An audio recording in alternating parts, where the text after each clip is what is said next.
Hi everyone, hope you're well. I'm back at Westminster for another session of healing and support for the Earth Star Chakra.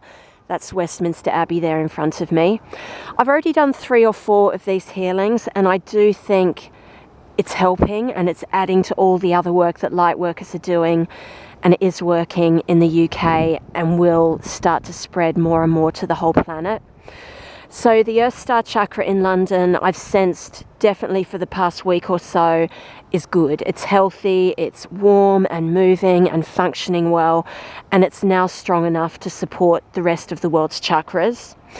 Lots of evidence of things moving along in the UK in the past week. They've removed Plan B and compulsory masks and the V passport, and there's talk of delaying the NHS mandate, and I do think that will happen. Some other countries are relaxing as well, but there's still a lot of restrictions in many places.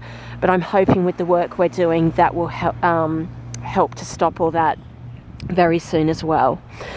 So I invite you to join me in sending love, peace, joy, healing and strength to the Earth Star Chakra in London. May this bring truth, freedom and justice to all in the UK. And may this spread to all the earth chakras and all the people and places in the world. May the light, strength and support of the Earth Star Chakra continue to shine brighter and stronger. I'm surrounding and holding this place now in a sparkly golden light.